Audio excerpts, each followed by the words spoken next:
बिस्मिल्लाहिर्रहमानिर्रहीम। आज हम FSC पार्ट 1 के लेक्चर नंबर 8 का आगाज़ करने जा रहे हैं। आज का हमारा टॉपिक होगा डायमेंशन ऑफ फिज़िकल क्वांटिटी। तो इससे रिलेटेड MCQs का आगाज़ करते हैं। हमारा फर्स्ट MCQ है the dimension M not L T not represent quantity math time length या वेलोसिटी। तो डायमेंशन को हमेशा हम स्क्वायर ब्रैकेट में ही रिप्रेजेंट करते हैं, लेकिन यहाँ पे जो मैथ की डायमेंशन है वो कैपिटल M स्क्वायर ब्रैकेट में, लेंथ टाइम की dimension capital T square bracket में, लेंथ की dimension capital L square bracket में, और वेलोसिटी की डायमेंशन, वेलोसिटी का यूनिट जो है वो मीटर पर सेकंड। तो मीटर के लिए लेंथ और सेकंड के लिए t-1। लेकिन यहाँ पे आप देखेंगे कि m के ऊपर 0 पावर जो है ये 1 को रिप्रेजेंट करती है, t के ऊपर 0 पावर 1 को रिप्रेजेंट करती है। तो यहाँ पे सिर्फ और सिर्फ ये l की डायमेंशन देखी जाएगी। तो l की डायमेंशन लेंथ की डायमेंशन है, तो C ऑप्शन लेंथ जो है ये करेक्ट होगा, जबकि ये दोनों 1 को रिप्रेजेंट करती है। Which pair have same dimension, इनमें से कौन सा पेयर जो है उसकी डायमेंशन सेम होगी? Work torque, work power, torque power या पावर एंड एनर्जी। तो जिन पेयर का यूनिट सेम होगा उनकी डायमेंशन भी सेम होती है। अगर हम वर्क की बात करें तो वर्क जो है ये है फोर्स इनटू डिस्प्लेसमेंट, और फोर्स जो है इसका यूनिट न्यूटन, डिस्प्लेसमेंट का मीटर। तो न्यूटन जो है किलोग्राम मीटर पर सेकंड स्क्वायर इनटू मीटर। तो वर्क का यूनिट होगा किलोग्राम मीटर स्क्वायर पर सेकंड स्क्वायर। अगर हम बात करें टॉर्क की, तो torque is the product of force and movement of. तो फोर्स का यूनिट न्यूटन और लेंथ का यूनिट मीटर। तो न्यूटन है किलोग्राम मीटर पर सेकंड स्क्वायर और इनटू मीटर, ये किलोग्राम मीटर स्क्वायर पर सेकंड स्क्वायर। तो यहाँ पर वर्क का यूनिट और टॉर्क का यूनिट ये दोनों सेम हैं, तो ये डायमेंशन जो है ये सेम होगी। अगर हम पावर के यूनिट की बात करें तो पावर जो है ये work done per unit time. तो वर्क जो है ये force into displacement over time. Work का यूनिट न्यूटन, डिस्प्लेसमेंट का मीटर, टाइम का सेकंड। तो न्यूटन किलोग्राम मीटर पर second square into metre over second. तो पावर जो है किलोग्राम मीटर स्क्वायर पर सेकंड क्यूब। और अगर आप एनर्जी की बात करें तो एनर्जी का यूनिट जो है ये जूल है, और जूल जो है ये न्यूटन मीटर के इक्वल है, और न्यूटन जो है वो किलोग्राम मीटर पर सेकंड स्क्वायर इनटू मीटर। तो किलोग्राम मीटर स्क्वायर पर सेकंड स्क्वायर। तो यहाँ पे पावर और एनर्जी ये यूनिट सेम नहीं है। पावर और टॉर्क ये यूनिट सेम नहीं है। तो सिर्फ जो पेयर सेम होगा वो वर्क है torque. Number A option work and torque जो है ये करेक्ट होगा। नंबर 3 है the dimension of work are. Work की डायमेंशन क्या है? तो वर्क का फार्मूला है फोर्स इनटू डिस्प्लेसमेंट। फोर्स का यूनिट न्यूटन, डिस्प्लेसमेंट का मीटर। न्यूटन किलोग्राम मीटर पर सेकंड स्क्वायर इनटू मीटर। तो किलोग्राम मीटर स्क्वायर पर सेकंड स्क्वायर। तो किलोग्राम के लिए कैपिटल M, मीटर के लिए लेंथ कैपिटल स्क्वायर, और सेकंड के लिए T कैपिटल -2।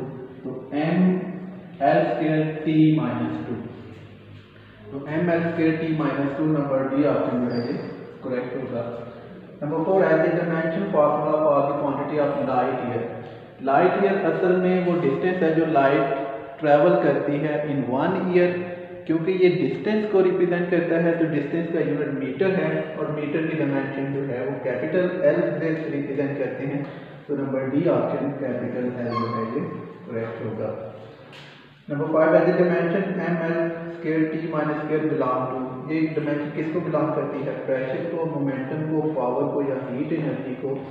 तो अगर हम इनके फार्मूलाज को देखें तो प्रेशर जो है ये बेसिकली प्रेशर जो है ये फोर्स पर यूनिट एरिया, फोर्स का यूनिट न्यूटन, एरिया का metre square, newton kilogram metre पर second square over metre square, तो ये किलोग्राम पर मीटर पर सेकंड स्क्वायर, ये बन जाएगा ml की -1 t की -2। तो ये प्रेशर की डायमेंशन नहीं है।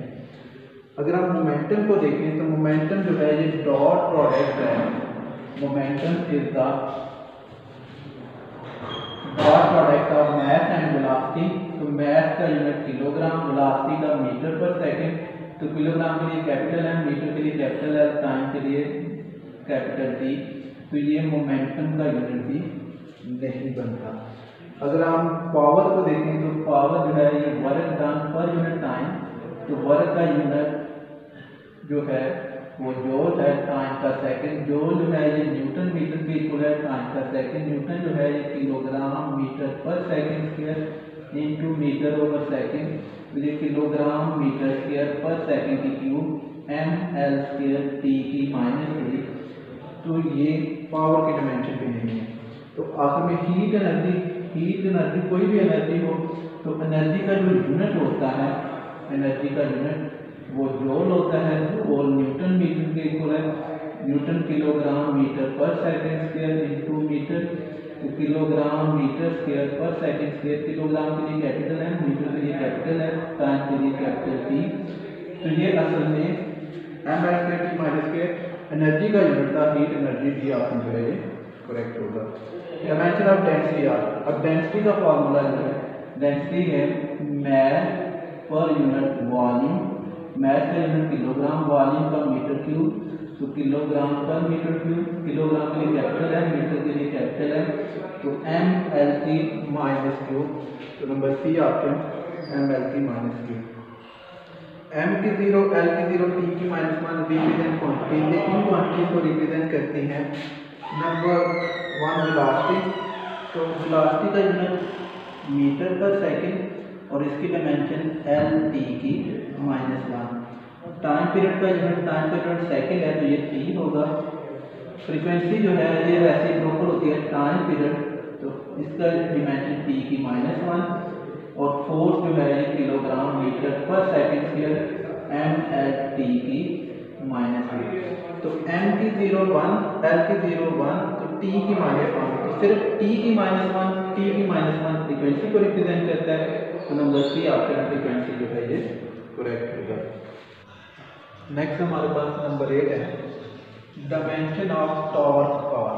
टॉर्क की डायमेंशन क्या होगी? तो torque is the product of force and movement arm. Force का यूनिट न्यूटन, लेंथ का unit metre. Newton kilogram metre पर second square into metre kilogram metre square पर सेकंड स्क्वायर। और टॉर्क की डायमेंशन होगी ml स्क्वायर t की -2। तो number C option ml square t की -2 करेक्ट होगा। नंबर 9 है the dimension of acceleration due to gravity. Acceleration due to gravity हम g से रिप्रेजेंट करते हैं और ये 9.8 मीटर पर सेकंड स्क्वायर कांस्टेंट है। तो मीटर पर सेकंड स्क्वायर, मीटर के लिए डायमेंशन l, सेकंड के लिए t -2। तो gravity due to acceleration l t की -2। तो यहाँ पर ये जो ऑप्शन है जिसमें m के ऊपर 0 का मतलब 1 होगा, तो सही ऑप्शन यही है l t की -2। तो डी ऑप्शन जो है करेक्ट होगा। नंबर 10 है विच पेयर है द सेम डायमेंशन। इनमें से कौन से पेयर की जो डायमेंशन है वो सेम होगी? तो वर्क जो है, वर्क का यूनिट जूल है। जूल जो है ये न्यूटन मीटर के इक्वल है। न्यूटन किलोग्राम मीटर पर second square into metre kilogram metre square पर सेकंड स्क्वायर।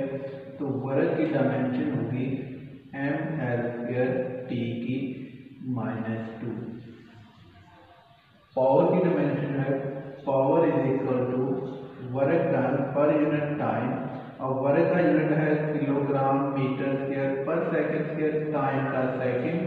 तो पावर की डायमेंशन किलोग्राम मीटर स्क्वायर पर सेकंड क्यूब। तो ml स्क्वायर t -3। तो ये दोनों डायमेंशन सेम नहीं है। Momentum is the product of force and momentum power and momentum is the product of mass and velocity. तो किलोग्राम मीटर पर सेकेंड, तो mLT की -1। और impulse is the product of force and time. तो force जो है वो kilogram metre per second square, time second, तो kilogram metre per second, तो mLT की -1। तो मोमेंटम की डायमेंशन mLT की -1 और इम्पल्स की भी डायमेंशन mLT की -1। तो नंबर बी ऑप्शन जो है ये डायमेंशन जो है ये सेम होगी।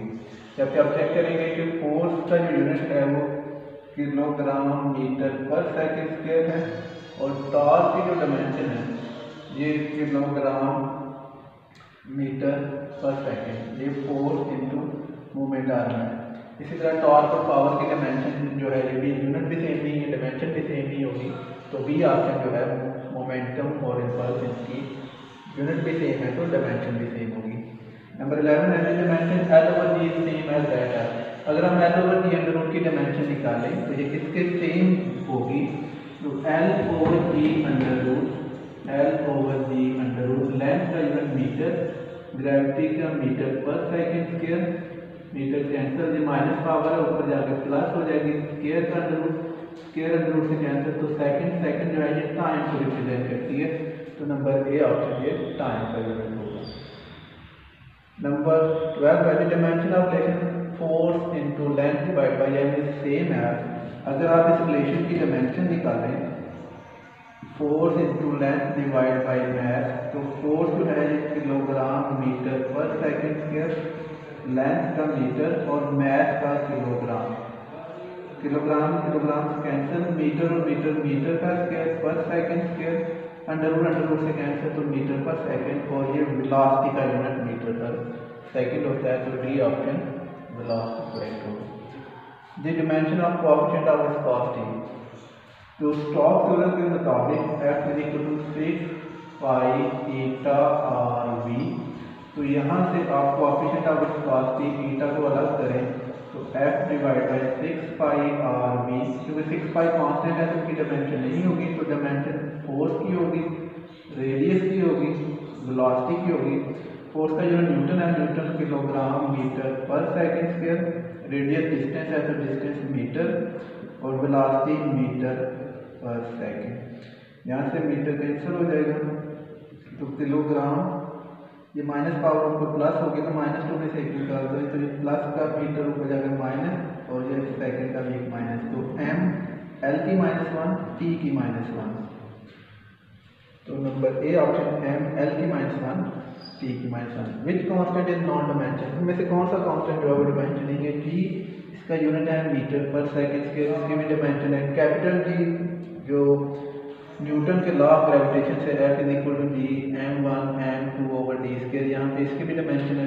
Coulomb constant 1/4 pi epsilon nought, इसकी डायमेंशन है। n जो है ये रिफ्रैक्टिव इंडेक्स को रिप्रेजेंट करता है, ये रेशियो है speed of light in vacuum to the speed of light in medium, तो ये रेशियो है, तो इसलिए इसका ना कोई यूनिट होगा ना डायमेंशन, तो डी ऑप्शन जो है ये करेक्ट होगा।